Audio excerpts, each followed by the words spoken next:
नमस्कार। आज का मोटिवेशनल वीडियो है चेंज बहुत ज़रूरी है। जीवन में चेंज का आना बहुत ज़रूरी है। चेंज दो तीन तरह के होते हैं।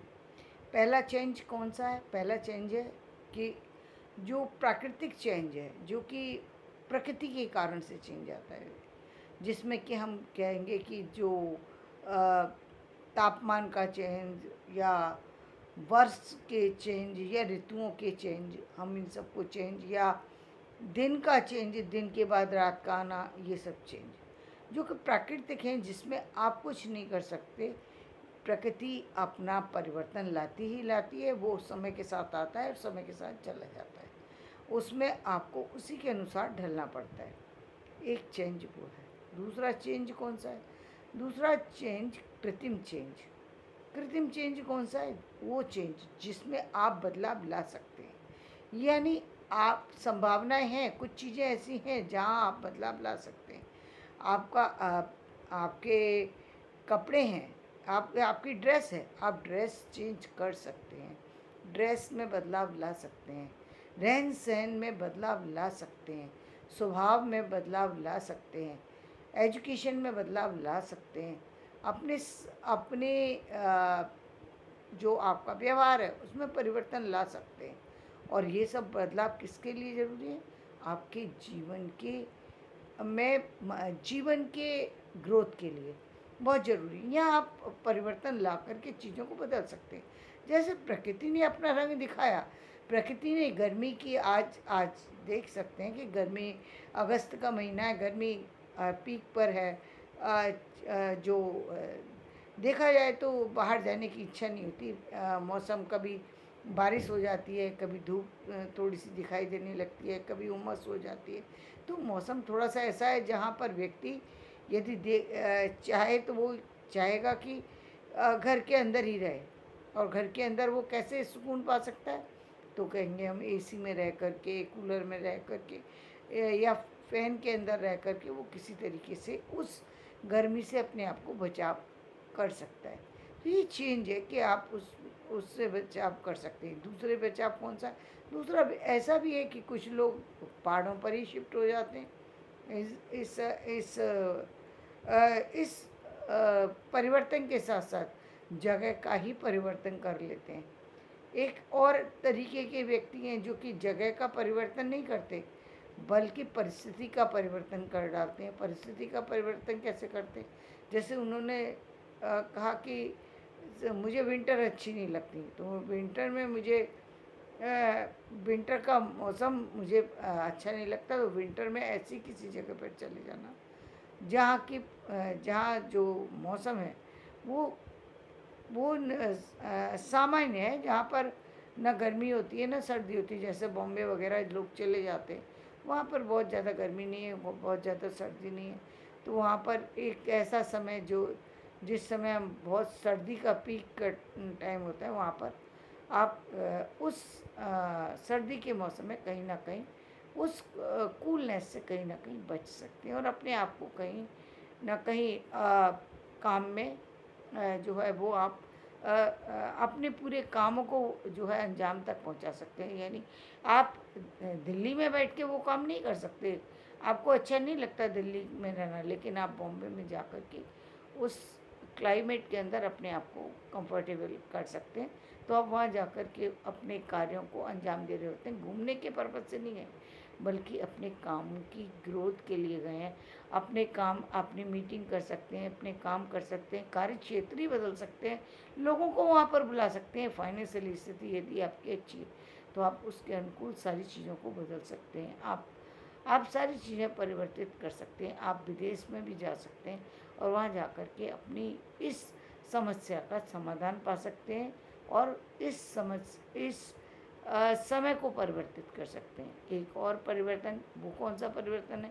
जो हम कहते हैं ग्रह का परिवर्तन, जहाँ पर हम कहते हैं कि आपकी राशि के ग्रह परिवर्तित होते हैं। लेकिन ग्रह भी तभी असर दिखाते हैं जब आपके अंदर उनको सहने की शक्ति नहीं है। यदि आपकी ऊर्जा पहले से ही स्ट्रांग है, यदि आपने पहले से ही चीज़ों को कंट्रोल किया हुआ है, तो चीज़ें प्रभाव नहीं डालती। आज हम ऋषि मुनि और जिन लोगों की बातें करते हैं, जिन जिन सात्विक लोगों की बातें करते हैं, जिन साधुओं की बातें करते हैं, जिन देवताओं की बातें करते हैं, जिन ईश्वर की बात, जहाँ ईश्वर की बातें करते हैं, महात्मा की बात, हम उन लोगों की बातें करते हैं जिन्होंने अपनी इंद्रियों को वश में किया हुआ है। और वो परिवर्तन अपनी इंद्रियों के कारण से, यानी उनके खान पान में इतना बड़ा परिवर्तन है, उनके रहन सहन में इतना परिवर्तन है, उनके लाइफ में इतना बड़ा परिवर्तन है कि उनकी लाइफ पूरी सिस्टमेटिक है।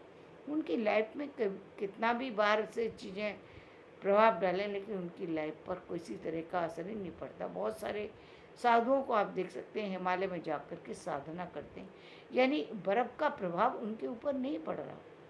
बर्फ़ की जो ठंडक है वो उनको सता नहीं रही है, वो उसमें अपने आप उनकी बॉडी उस चीज़ को झेल पा रही है। जहाँ आप 5 मिनट भी बर्फ़ के अंदर रह कर के देखें तो 5 मिनट के बाद आपकी बॉडी जो है वो सुन्न पड़ जाएगी। वहाँ वो उसमें साधना में लगे हुए हैं और सालों साल रहते हैं और उनको कुछ नहीं होता, ना उनको भूख लगती है, ना प्यास लगती है, या लगती होगी तो वो कैसे उसको निर्वाह करते, ये समझ पाना हमारे लिए थोड़ा सा मुश्किल है। और दूसरी तरफ आप रेगिस्तान में भी देख सकते हैं, बहुत से लोग रेगिस्तान में रहते हुए भी रेगिस्तान में रहते हैं, लेकिन अपने आप को धरती के अंदर वो जो है वो अपने आप को कुछ समय के लिए धरती के अंदर अपने आप को ले जाते हैं, जो हम कहते हैं समाधि ले ली, समाधि में चले जाते हैं, यानी बाहर की गर्मी सर्दी से अलग, बाहर के शोर गुल से अलग, वो धरती के अंदर चले जाते हैं समाधि में, और कुछ समय तक उस समाधि में रहने के बाद पुनः उस समाधि से बाहर आ जाते हैं और स्वस्थ रहते हैं। ऐसा भी साधुओं के बारे में सुना जाता है, देखा जाता है, जो लोगों ने किया है वो लोग बताते हैं कि ऐसा भी होता है। तो यानी साधना की एक वो भी है कि जहाँ स्थिति इतनी ज़्यादा वो है कि जहाँ चीज़ों से बचाने के दोनों तरीके की क्लाइमेट का असर, दोनों क्लाइमेट का असर नहीं है, ना गर्मी का असर ना सर्दी का असर, दोनों एक ऐसी कंडीशन में जहाँ बिल्कुल ही अलग है, संसार से अलग एक स्थिति पर व्यक्ति जी रहा है। इसके साथ साथ हम जब एक और भी तरह की देखते हैं तो वो क्या देखते हैं कि व्यक्ति जो है वो उसका खान पान इस तरीके का है कि चीज़ें बाहर की असर डालेंगी ही नहीं। जब हम कहते हैं सात्विक भोजन की, जहाँ पर हम कुछ चीज़ों को बिल्कुल ही वर्जित कर देते हैं कि ये भोजन में होना ही नहीं चाहिए। क्यों निषेध करते हैं? क्योंकि उनसे हमारी ऊर्जा ज़्यादा बढ़ती है। कुछ कहते हैं ना कि प्रोटीन खाइए, ये खाइए, ये खाइए। कुछ चीज़ें हमारी ऊर्जा को बढ़ाने में मदद करती हैं, कुछ चीज़ें हमें शक्ति देने में मदद करती हैं। ऊर्जा तो देती हैं, लेकिन हिंसात्मक ऊर्जा नहीं देती, बल्कि सक्रियता को बढ़ाती हैं, शांति को बढ़ाती हैं, अलग तरह की स्थितियों को पैदा करती हैं। यदि जब हम क्षत्रियों की बात करते हैं, जब हम राजाओं की बात करते हैं, जब हम किसी अन्य व्यक्ति की बात करते हैं, तो वहाँ हम कैसी ऊर्जा पाते हैं? जहाँ की उनको ऊर्जा में जो है वो कहीं ना कहीं ऐसी ऊर्जा चाहिए जहाँ पर उनके अंदर उत्तेजना ज़्यादा हो। वो उत्तेजना के आवेश में जब तक व्यक्ति को कहते हैं ना, शेर यदि दहाड़ेगा नहीं तो पता कैसे लगेगा कि वो जंगल का राजा है। तो वो कहीं कहीं वो दहाड़ की भी ज़रूरत होती है। वहाँ हम जो क्षत्रियों को राजा बनाने की प्रथा थी वो उस दहाड़ के कारण थी। आज भी हम सैनिकों को देखते हैं तो उनको उत्तेजना आए ऐसा फूड दिया जाता है, विशेष रूप से जहाँ पर जिसमें प्रोटीन ज़्यादा हो, जो कि उत्तेजना दे सके। लेकिन फिर भी हम कुछ जो तामसिक चीज़ें हैं उनसे मना करते हैं। क्यों? क्योंकि उनके उन चीज़ों को लेने के बाद जिन चीज़ों के हम वर्जित करते हैं, जैसे हम मीट के लिए मना करते हैं, जैसे हम जो प्याज लहसुन जिनको लोग बहुत सामान्य वे में देखते हैं, लोग कहते हैं कि इससे कहीं ना कहीं औषधि का काम होता है, लेकिन सच्चाई में तो ये है कि औषधि नहीं है, वो कहीं ना कहीं आपके अंदर जो है जो अलग तरह की ऊर्जा का संचार कर रही है। यानी ऊर्जा तो है, लेकिन तामसिक एक अलग तरह की प्रवृत्ति, जहाँ पर आपको आपके अंदर जो सात्विक राजसी जो थी, राजसी से हटकर तामसिक पर चली जाएगी। यानी आपकी प्रवृत्ति में जो आजकल संसार में अ, जो काम विध्वंस को करने वाले हैं, वो सारे काम हो रहे हैं। क्यों हो रहे हैं? क्योंकि उस तरीके का भोजन खान पान लोगों ने ग्रहण कर लिया। परिस्थिति बस वो चीज़ें थी। पहले भी कहते हैं पशुओं का भोजन किया करते थे। पहली बात, वो लोग पशुओं का भोजन विपरीत परिस्थितियों में करते थे, क्योंकि भोजन की कोई सुविधा नहीं थी, उनको ज्ञान नहीं था। जो मिलता था वही खाते थे, लेकिन उसके साथ साथ वो फल भी खाते थे। कंद मूल फल, या फिर हम कहें जो भी उनको जंगलों में मिलने वाले फल थे, वो उनको उनका सेवन किया करते थे, तो वो कहीं ना कहीं बैलेंस हो जाता था। आज हम क्या कर रहे हैं कि केवल हम उस चीज़ को खा नहीं रहे हैं। पहले वो कच्चा ही भोजन करते थे, अब क्या है, उसको पका करके उसको उसमें और जो तामसिक चीज़ें हैं उन सबको डाल करके जैसे हम स्पाइस को करते हैं, तो वो भी स्पाइसेस का जो यूज़ है वो राजसी भोजन में भी जब ज़्यादा है, तो तामसिक में तो नेचुरल है कि वो बहुत ज़्यादा होता है, और उसके ज़्यादा होने से आपकी प्रवृत्ति ही उस तरीके की हो जाती है। वो राजसी नहीं रहती है, अब तामसिक बन चुकी है। यानी आपको किसी को पीड़ा पहुंचाने में थोड़ा सा भी दर्द नहीं होगा। आपकी प्रवृत्ति में वो चीज़ें शामिल हो चुकी हैं। आपको किसी के दर्द नहीं होगा, आपको किसी की हिंसा से चोट नहीं लगेगी, आपको किसी को सताने, आपने बहुत सारे लोगों को देखा होगा, छोटे छोटे बच्चों को सता करके उन्हें मजा, चिढ़ा करके, बच्चा रो रहा है उनको मज़ा आ रहा है, वो उसमें अपने आप को उनको लग रहा है कि उनको वो खुशी मिल रही है, उनको बच्चा रोता जा रहा है और वो उसको चिढ़ाया जा रहा है। कई बार ऐसे ऐसे काम पशुओं के साथ भी कर दिए जाते हैं। जैसे कभी कभी हम देखते हैं कि जहाँ डॉग की पूंछ में पटाखा चला दिया है, वो बेचारा चिल्लाता हुआ भाग रहा है और लोग उसको एंजॉय कर रहे हैं। ये एंजॉय नहीं है, हिंसात्मक प्रवृत्ति का परिचय है कि आपके अंदर एक हिंसात्मक प्रवृत्ति जन्म ले चुकी है। आपको किसी के दर्द से कोई दर्द नहीं होता, आप हिंसात्मक बनते चले जा रहे हैं, आपको पता नहीं लग रहा, लेकिन आपकी प्रवृत्ति बदल रही है, आपका व्यवहार बदल रहा है। तो आपको इन सारी चीज़ों से अपने आप में चेंज लाना है। तो चेंज लाने के लिए क्या, आप या तो आप मनुष्य हैं तो मनुष्यता की चीज़ें होना चाहिए ना। तो या तो आप सात्विक भोजन कीजिए या आप राजसी भोजन कीजिए। दोनों ही प्रवृत्ति संसार में रहने के लिए उत्तम स्थिति है, क्योंकि एक में राजसी में फिर भी हम कहते हैं कि राजसी में है, लेकिन राजसी आगे बढ़ जाती है तो वो तामसिक हो जाती है। लेकिन राजसी प्रवृत्ति में कहीं ना कहीं हिंसात्मक प्रवृत्ति का जन्म जो है वो नहीं होना चाहिए, और उस सीमा तक रहने के लिए ही कुछ चीज़ों का निषेध बताया गया है कि भाई ये चीज़ें फिर भी इस स्थिति पर होने पर भी नहीं लेना चाहिए, नहीं सेवन करना चाहिए। और जो करते हैं उसका परिणाम सामने आता ही है, आप प्रतिदिन देखते हैं। पहले भी राजा लोग होते थे, पहले भी महात्मा लोग होते थे, पहले भी वो हवन यज्ञ भूमि आदि किया करते थे, पूजा पाठ किया करते थे। राक्षस असुर उस समय भी होते थे, और वो उस समय भी परेशान किया करते थे, आज भी परेशान करते हैं। आज भी अच्छे कार्य को करने वाले लोगों को लोग परेशान किया करते हैं, तरह तरह से उपहास करते हैं उनका, उनके साथ किसी तरीके की पीड़ा पहुँचाने में उन्हें शर्मिंदगी महसूस नहीं होती।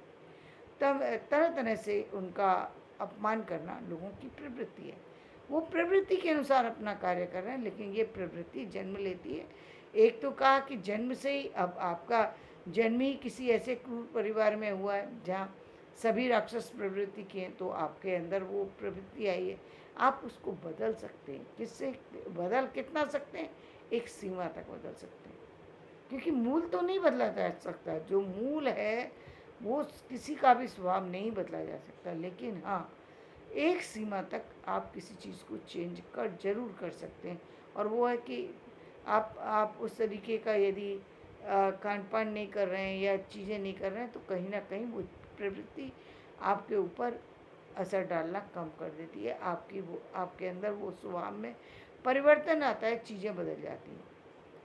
ठीक इसी तरीके से आपका चेंज आपको ऊपर की तरफ लेके जाता है, यानी आपको एक वैभवशाली मनुष्य बनाते हैं। यदि आप संसार में आप चाहते हैं कि राजा जैसी ज़िंदगी हो, तो राजा जैसे बनने के लिए क्या है, आर्थिक स्थितियाँ सुदृढ़ होना जरूरी है। तो आप आर्थिक स्थिति को सुदृढ़ करने के लिए आपके अंदर वो गुण होना चाहिए, वो व्यवहार होना चाहिए, वो विचार होने चाहिए। तो वो विचार कैसे जन्म लेते हैं?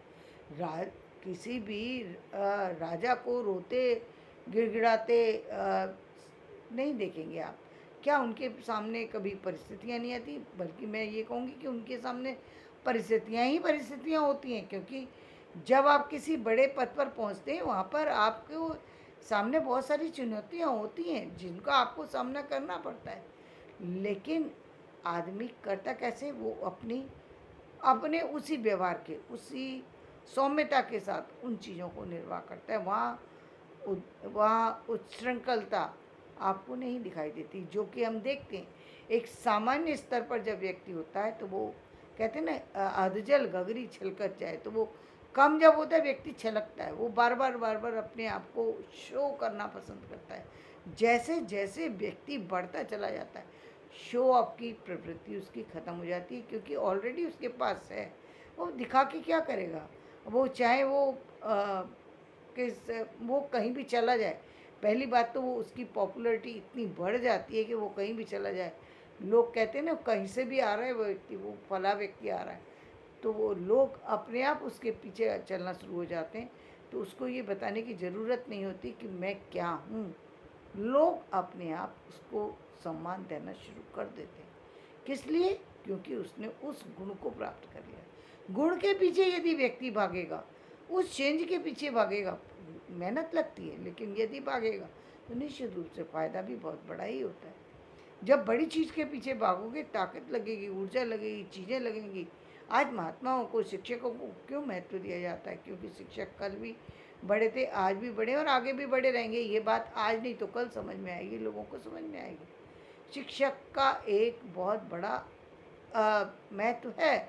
यदि उसने अपनी निष्ठा के साथ अपना कार्य किया है, उसका महत्व है समाज के अंदर, बहुत बड़ा महत्व है। क्योंकि इस सारा संसार चल किसके द्वारा रहा?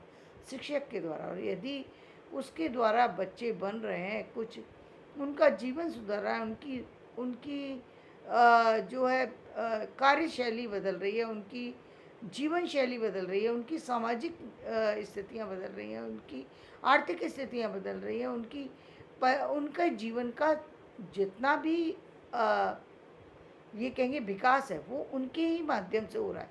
तो निश्चित रूप से वो समाज का आदरणीय व्यक्ति है।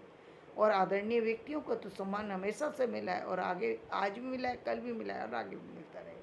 लेकिन वो शिक्षक है, ये बात उसको हमेशा ध्यान रखना है कि वो शिक्षक है, वो नीतियाँ बनाता है, नीतियों पर चलाता है, नीतियों को तोड़ता नहीं है, नीतियों को विरुद्ध नहीं जाता। नीतियाँ तोड़ने के लिए उसका जीवन नहीं बना है, नीतियों पे चलने के लिए। तो नीतियाँ चला बनाना, नीतियों पे चलना, ये बड़ा काम है। उसके लिए व्यक्ति को बहुत त्याग करना पड़ता है। ऐसा नहीं होती चीज़ें, ऐसे ही कोई भी चीज़ किसी को नहीं मिल जाती। चीज़ें मिलती हैं जब आप उसको, एक शैक्षिक स्थिति है जहाँ पर आप वहाँ तक पहुँचे, इसके बाद आपकी सामाजिक स्थिति भी बदलना चाहिए, और आपकी व्यवहारिक स्थिति भी बदलना चाहिए, जो कि नीति से जुड़ी हुई है, वो बदलना बहुत ज़रूरी है। आप पथ पर पहुँचे, लेकिन आपके अंदर वो गरिमा नहीं है, वो ठहराव नहीं है, तो आप उस पर कैसे टिकेंगे? टिक नहीं सकते। टिकने के लिए ठहराव जरूरी है, और ठहराव लाने के लिए व्यक्ति को बहुत कुछ सहना पड़ता है, बहुत कुछ सहना पड़ता है। चाहे उसके लिए, कई बार देखा है आपने, आग जल रही होती है, लेकिन पानी पड़ता है तो आग शांत हो जाती है। क्यों? क्योंकि आग का काम था जलना, लेकिन पानी का काम था उसको शांत करना। तो शांति उस स्थिति में, जबकि पानी पड़ रहा है, यानी एक तरीके से आग को ये शांत रहने के लिए कहा जा रहा है, वो शांत हो जाती है, बुझ जाती है। केवल प्रचंड रूप आग तभी दिखाती है जबकि वो सीमा से परे हो जाए। कोई चीज़ जब सीमा से परे हो जाए, तभी आग अपना रूप दिखाएगी। वरना आग अपनी सीमा जानती है, पानी अपनी सीमा जानता है। पानी भी एक समय तक जो कहते तूफान आया, ये आया, वो कंटिन्यू नहीं रहता। कंटिन्यू रहे तो ये पूरा संसार समाप्त हो जाएगा, लेकिन कंटिन्यू नहीं रहता। एक समय के बाद सीमा तोड़ देता है व्यक्ति, लेकिन तोड़ने के बाद सीमाओं में आ जाता है। ये बड़ेपन की निशानी है। और एक सामान्य स्थिति की पहचान ये है कि तो हर स्थिति में उसका बदलाव होना, वो सामान्य स्थिति का कि हर चीज़ में बदलाव होना, हर छोटी बात हुई बदलाव हो गया, नहीं। बदलाव जैसे जैसे व्यक्ति बढ़ता चला जाएगा, ठहराव आता चला जाएगा व्यक्ति के अंदर, चेंज आता चला जाएगा। तो ये चेंज जीवन में बहुत ज़रूरी है। इसको चाहे हम प्राकृतिक रूप से लेकर के आएँ या हम कृत्रिम रूप से लेके आएँ, यानी कई जगह चेंज हमें समाज के लिए लाना पड़ता है। जैसे समाज में रहने के लिए बहुत सारी चीज़ें हैं जहाँ पर हमको अपने रहन सहन में बदलाव लाना पड़ता है, चीज़ों में बदलाव लाना पड़ता है, परिस्थिति में जैसा बताया मैंने लाना पड़ता है, लाना चाहिए, ताकि जीवन को और अधिक सरल बनाया जा सके, और अधिक समय का उपयोग किया जा सके, और अधिक समय चीज़ों पर साधना की जा सके। चीज़ों की साधना यानी हर तरह की साधना, चाहे वो रिसर्च वर्क से जुड़ी हो, चाहे वो किसी और चीज़ से जुड़ी है। किसी चीज़ की साधना करनी पड़ती है, तब उस साधना के बाद कोई जो फल प्राप्त होता है, तब उस फल का अर्थ होता है, वो फल जो है समाज के लिए उपयोगी बनता है। कि बिना साधना के कोई चीज़ को प्राप्त कर लेना पहली बात तो संभव नहीं है। यदि प्राप्त भी कर लें तो उस प्राप्ति के बाद वो फल नहीं प्राप्त किया जा सकता जो एक साधना के बाद प्राप्त होता है, क्योंकि उसका एक अपना महत्व है। बहुत साल तपस्या करने के बाद वो चीज़ मिली तो उसकी अपनी वैल्यू होती है। तो जीवन में इन चीज़ों को समझना बहुत ज़रूरी है। यदि आप जीवन में ऊपर की तरफ बढ़ना चाहते हैं, जीवन में चाहते हैं कि आपकी ग्रोथ हो, तो निश्चित रूप से आपको चेंज पर कार्य करना पड़ेगा। जहाँ जहाँ चेंज की आवश्यकता है वहाँ चेंज लाने की के लिए प्रयत्न करना पड़ेगा, और यही जीवन का उद्देश्य है। धन्यवाद। मेरा वीडियो पसंद आए तो इसे लाइक करें, शेयर करें।